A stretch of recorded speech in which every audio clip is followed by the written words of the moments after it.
Hi there. I've recently um, had a small break as I came to the end of my sort of signed off sick period. Today's been the first day I've sort of returned to work. I've kind of enjoyed it because I didn't want to be signing myself off sick all the time with mental health issues. I thought better to engage my mind and it would make me feel better.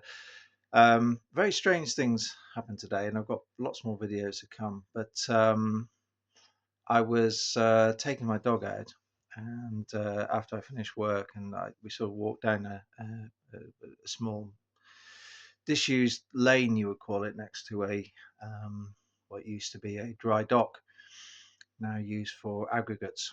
And you might see on my head, I've got some marks, and I've got a mark here as well, and there. But anyway, two chaps jumped out and started punching me, and I was quite surprised because the dog had run ahead, and it was very dimly lit, so it's hard to see a huge amount about them.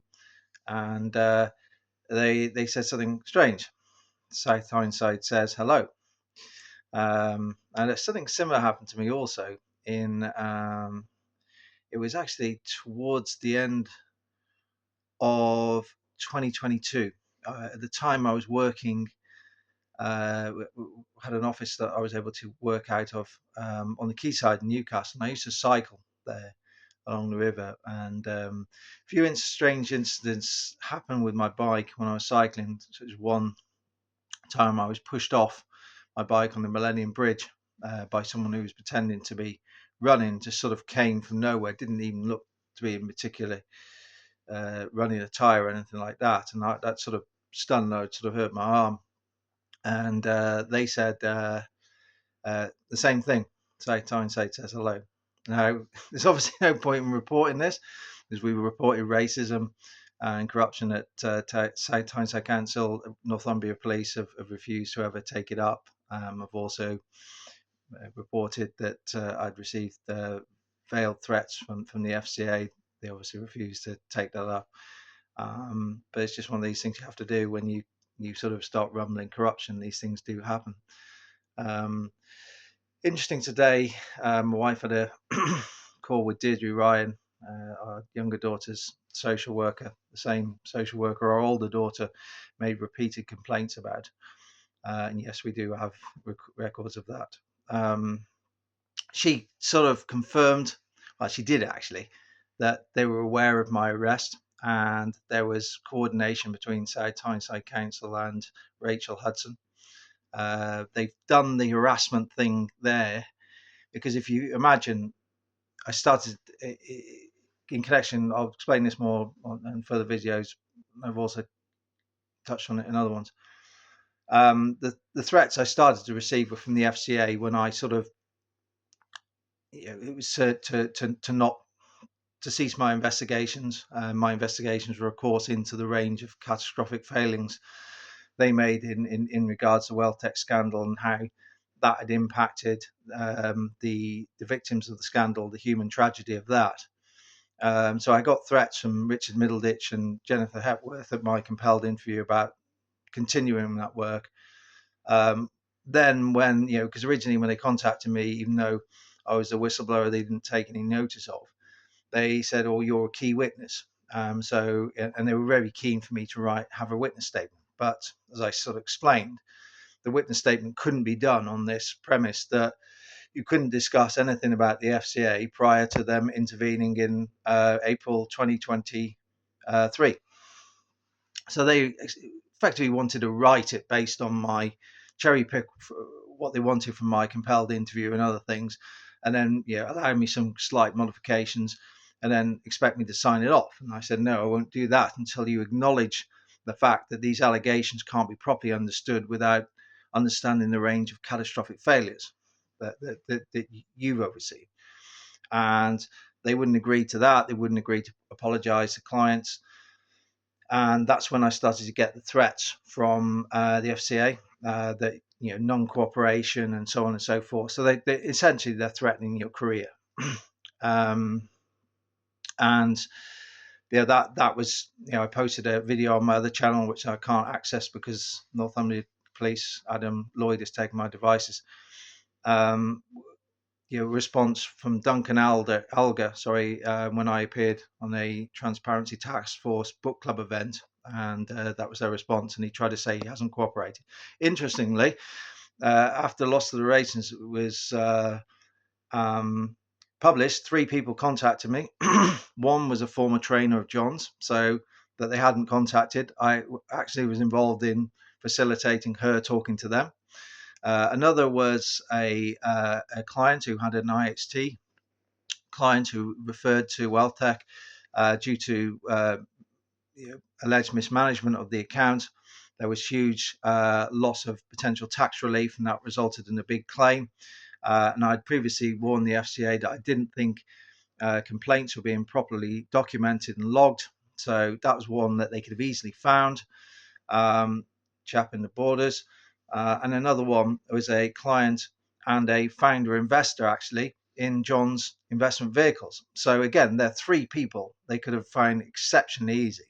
And I'm accused of non-cooperation. So you can see how these threats are quite sinister and really a reflection of me sort of making people aware of their own shortcomings and the impacts of those on people who suffer from them. To give you some context, so today, again, Ryan had sort of, we've had issues with Ryan on other aspects where she, effectively used us challenging them on the destruction of our younger daughter's heritage to shut down on access to our daughter. Ryan has refused to answer questions such as why did she lose interest in her Polish heritage that she's very proud of from the moment she passed into the carer side, Tyneside. Ryan refused to answer questions on things like, well, why have you in this dystopic life stories that you bestow upon children that you've taken, why haven't you sort of contacted us about her life, her heritage, and so on and so forth? And of course, Ryan also made a threat to me, and I put this to her in a recorded meeting. So if Northumbria Police think about removing a very few amount of recordings that are left on my phone, the vast majority of evidence is actually conducted by other people and held somewhere else, so they won't find it. We'll bring that into play in due course. But yeah, Ryan, I put to her in a recorded care team meeting that you threatened me if I would continue my my work into wealth tech, and also the effectively the passing of children through the care system into private equity owned institutions, and how effectively both the wealth tech situation and in the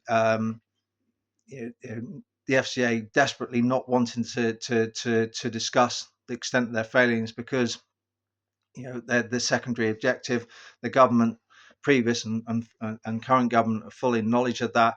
It just wouldn't be convenient when you've got a system in place where you're trying to use financial services to engineer growth and encourage people to take more investment risk if people knew the extent of the failings. The secondary objective is also linked to the promotion of private assets, which is effectively a euphemism for private equity. And private equity have made a huge push into the care industry. Long-term care orders have exploded over recent years. They tailed off the last few years, but the long-term trend is very, very strong growth. And private equity's involvement in the industry has also grown significantly. So effectively, what you've got is children being taken, being emotionally sterilized. In our case, our younger daughter's heritage being completely destroyed by South Tyneside Council to manufacture into a long-term cash generative asset to be traded with private equity.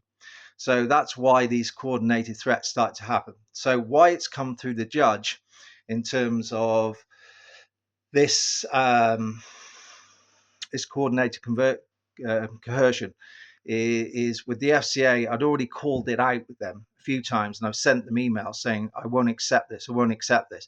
Strangely enough, Richard Middleditch came back and said, well, if you think this is happening, go to the police. I tried, they wouldn't investigate it. So he knew what he was doing. And also, I made it very much aware to South Tyneside that we knew what they were doing. We knew that this extremely unethical practice of emotionally sterilizing children, going for long-term care orders all the time, virtually all the time, and then passing them to private equity-owned institutions. We knew how that was related to the promotion of private assets in the financial sector, how that was effectively going to be grown in the future to try to gain exposure to pension assets and so on and so forth.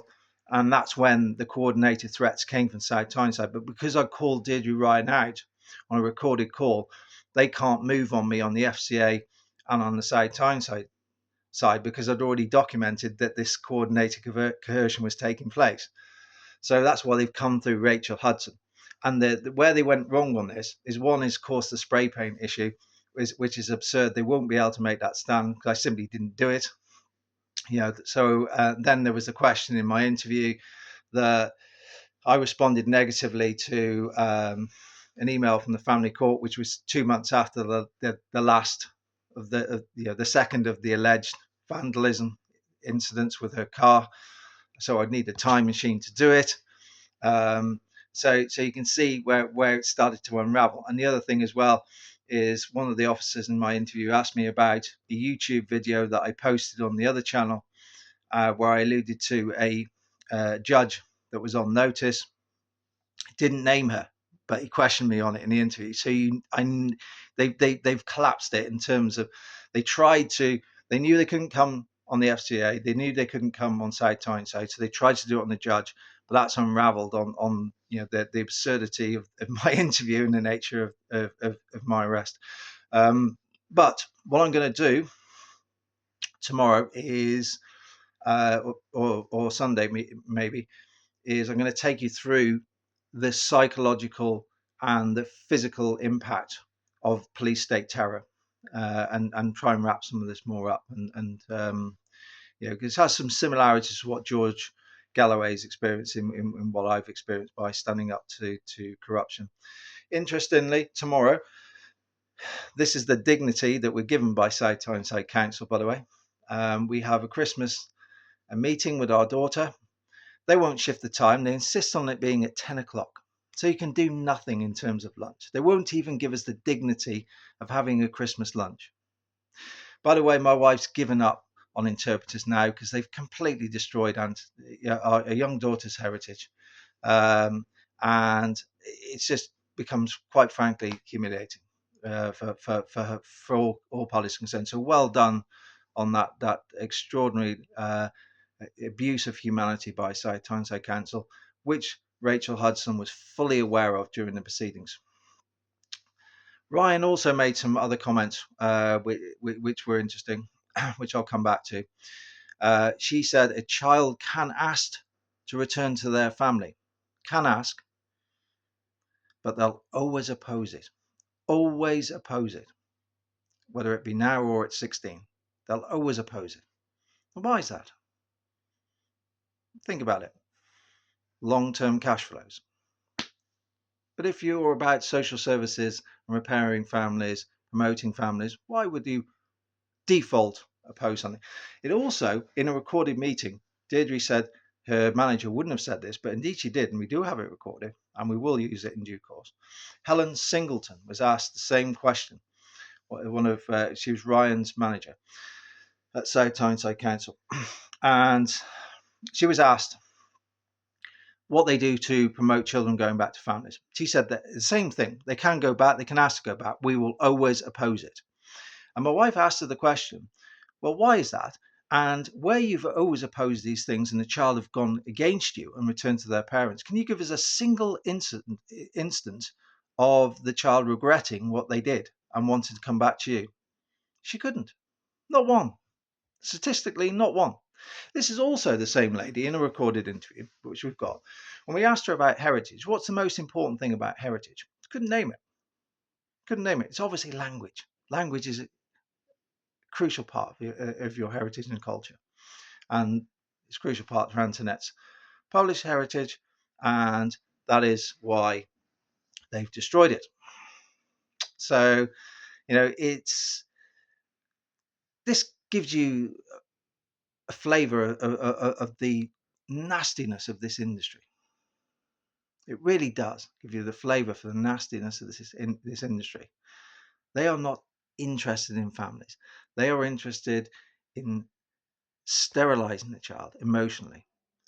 Huge psychological abuse on the child to ready the child to be a long-term cash generative asset to be passed to a private equity owned agency. I'll post a couple of articles in here which you might find interesting. I'm sorry I'm a little bit jumpy because I've been knocked about, but that's why I wanted to record my thoughts quite quickly. Of course, somebody landing a few shots on me, somebody pushing me off my bike and then saying South Tyneside says hello, making reference to South Tyneside. It's going to be hard for me to prove because they run off by the time I've gathered myself. But there we go. That's the reality of it. Anyway, take care, and I'll have more videos soon.